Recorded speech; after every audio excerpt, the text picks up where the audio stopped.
Hello and welcome to our Midday Report here on TVP World. My name is Diana Sky and it's 2 o'clock here in Warsaw. And we begin with a warning issued by Poland. Polish Prime Minister Donald Tusk has urged Polish citizens to leave Iran immediately. The warning comes as tensions between the United States and Israel are mounting, with Washington deploying a fleet of warships and aircraft to the Middle East. Donald Tusk has called on Polish nationals to leave Iran immediately. This call, echoed by the Polish Foreign Ministry, comes as tensions between Tehran and Washington rise. To all Polish citizens in Iran, please leave the country immediately and do not attempt to travel to Iran under any circumstances. I don't want to frighten anyone with how this situation may evolve, but everyone knows what I mean. The possibility of this turning into an actual hot conflict is very, very real. In just a couple, maybe a dozen or a few dozen hours, evacuation will no longer be possible. The U.S. deployed over a dozen of warships and a large fleet of aircraft, including fighter jets, to the Middle East as well as European bases, potentially setting the stage for military confrontation. All this against the backdrop of recent nuclear negotiations held in Geneva, which Tehran reported good progress from. However, experts disagree. It doesn't appear clear to me that they're interested in making a deal. A lot of very nice words are great at diplomatic venues, but the reality on the ground and their military operations signal very different from what you're hearing. Hello, everybody. The White House spokesperson has urged Tehran to strike a deal with Washington. Well, there's many reasons and arguments that one could make for a strike against Iran. The president had a very successful operation as commander-in-chief with Operation Midnight Hammer, as you know, as you just said, totally obliterated Iran's nuclear facilities. The president has always been very clear, though, with respect to Iran or any country around the world, diplomacy is always his first option, and Iran would be very wise to make a deal with President Trump and with this administration. Iran has reportedly deployed over 20 mini-submarines in response to the U.S. military buildup. A Russian warship has also arrived in Iran on Wednesday to carry out previously scheduled naval drills. Despite the looming threat of military escalation, experts believe Tehran is pursuing a certain tactic. Clearly, the Iranians are playing a very familiar game, one that is to run the clock down, to try to buy for time, and hopefully by the time the summer comes around here in the United States, domestic politics will so distract the administration that they think that'll buy them, a reprieve from any attack or any further, actions against them, either be sanctions, which I think that should be expected, or military action, which I think the odds are increasingly high for that.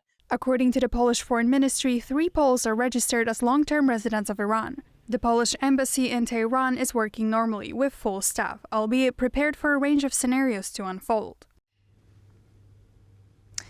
The law must take its course. These were the words of King Charles after his younger brother and former Prince Andrew Mountbatten-Windsor was arrested at the royal family's estate in Sandringham on his 66th birthday and charged with misconduct in public office. This comes after he was stripped of his royal titles last year over alleged links to the late financier and convicted sex offender Jeffrey Epstein. The arrest of none other than the brother of King Charles took place on Thursday, according to the British broadcaster BBC, on suspicion of misconduct in public office. The king, who was not informed of the arrest in advance, expressed his deepest regret upon learning of Andrew Mountbatten-Windsor's apprehension. What now follows is the full, fair and proper process by which this issue is investigated in the appropriate manner and by the appropriate authorities. And this, as I have said before, they have our full and wholehearted support and cooperation. The Thames Valley Police was investigating allegations of the said misconduct, in particular a complaint over the alleged sharing of confidential data by the former royal with the late sex offender Jeffrey Epstein. When asked about the former royal prior to his arrest, British Prime Minister Keir Starmer said that justice applies to everyone. One of the core principles in our system is that everybody is equal under the law and nobody is above the law. And it is really important that that is applied across the board. The king's brother lost his title due to scrutiny over his ties to Epstein and the publication of a posthumous memoir by Virginia Giuffre, who is believed to be one of Epstein's victims. In the memoir, Giuffre claims that the former royal had sex with her on 3 separate occasions when she was a teenager. The arrest comes 3 weeks after the United States Department of Justice released over 3 million documents exposing Epstein's circle. It's a terrible case which shows really disgusting, actually, actions of some of the top politicians and officials in administrations of many countries, by the way. And it seems that it's Europe, actually, that has taken, until now at least, that has taken the most serious steps to clean up the mess of the Epstein controversy and scandal. The Polish Prime Minister Donald Tusk said in early February that a new special task force will be investigating the Epstein case. The aim is to protect any potential Polish victims and examine whether any documents tied to Epstein point to links to Russian intelligence, an issue that, according to officials, could have security implications. U.S. President Donald Trump is hosting the inaugural meeting of his Board of Peace with representatives from more than 45 countries set to attend.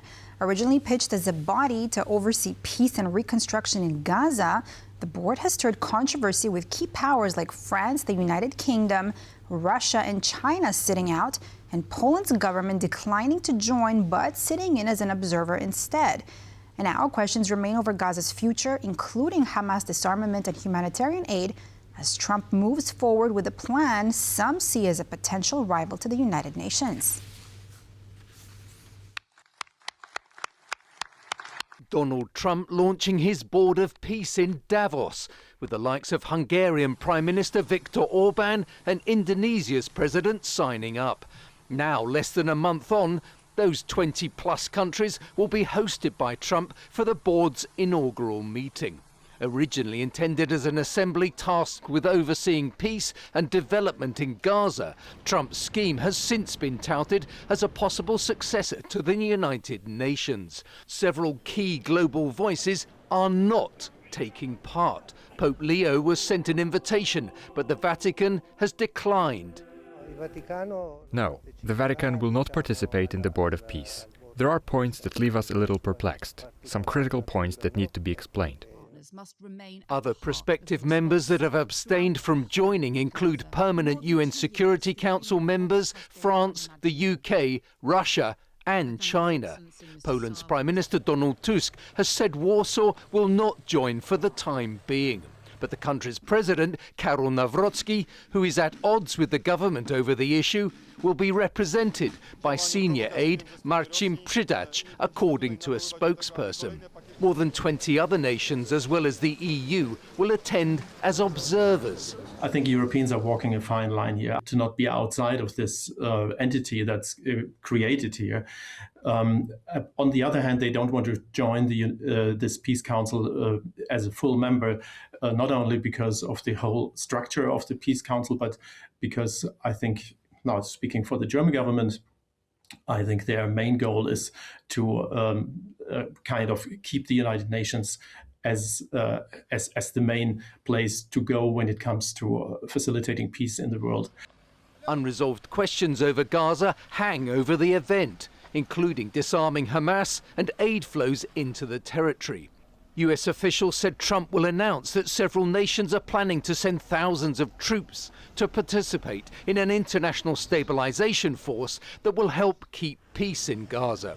That force, though, is not expected to deploy for weeks or even months. The board members and observers will meet in a building recently renamed as Donald J. Trump U.S. Institute of Peace. The American leader is expected to announce that participating nations have raised $5 billion for a Gaza reconstruction fund. Ukraine has approved new searches for the remains of Polish victims of the Volhynia massacre at the former village of Huta Pieniacka. A joint Ukrainian-Polish team will carry out explorations with exhumations and reburials planned if remains are found. Now, around 850 people were killed there, part of a wider wave of ethnic killings that claimed roughly 100,000 Polish lives between 1943 and 1945. In Huta Pieniacka, which was Polish before World War II, Ukrainian nationalists from the SS Galician Division and Ukrainian insurgent army militants murdered some 850 Poles. The massacre, which took place on February 28, 1944, was part of an ethnic cleansing campaign that resulted in the deaths of some 100,000 Poles.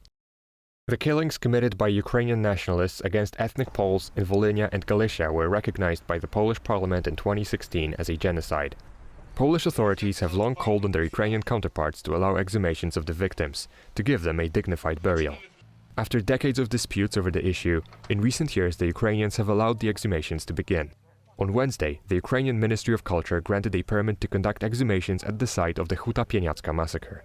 This is the second exhumation permit granted since Ukrainian President Volodymyr Zelensky visited Warsaw in December. During the visit, Poland's Karol Nawrocki urged his counterpart to expedite the process.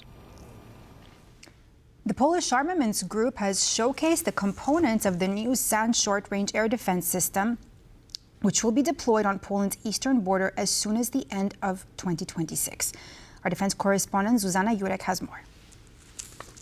We just witnessed a demonstration of the newest capabilities being added to Polish air defense systems, and that is the SAN system, which will primarily focus on targeting unmanned aerial vehicles. Now, this project is being carried out by a consortium of Polish and Norwegian companies. On the Polish side, it is led by the Polish Armaments Group, the state-owned conglomerate. Now, when it comes to what this project demonstrates, the Polish Prime Minister Donald Tusk highlighted that this shows the interception of both financial will of the European continent as well as Poland's technical capabilities.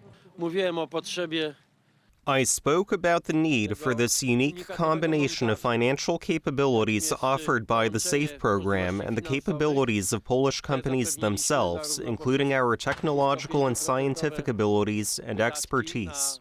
The goal is to combine the scientific know-how with the capabilities of the Polish economy, Polish business, and of course the capacity of our armed forces to harness this potential. Such an arrangement will ensure our security, which the global geopolitical situation demands. Now, in terms of what this system will entail, we know that it will be made up of around 18 batteries as well as 700 vehicles, including the Borsuk or the Badger infantry fighting vehicle produced here domestically in Poland. Additionally, anti-drone systems produced by the Polish Armaments Group will also make a part of it. We know that the first deliveries for the Polish armed forces are expected as early as the end of 2026. For TVP World, Zuzanna Jurek. And now on to the latest Winter Olympics updates with John Carter. John, take it away. Thank you very much, Diana. Now, we're starting off proceedings with the Poland Sports Ministry's announcement that its representatives will boycott the opening ceremony of next month's Winter Paralympics after Russian and Belarusian athletes were cleared to compete under their national flags. Now, the International Paralympic Committee has granted places to 10 athletes from the two countries for the Games, which begin on March the 6th. The decision represents a change in stance after the athletes from Russia and Belarus were previously barred from Paralympic competition after Moscow's full-scale invasion of Ukraine in 2022. Now, let's move on to events on the ice, and it was a successful day yesterday for Slovakia.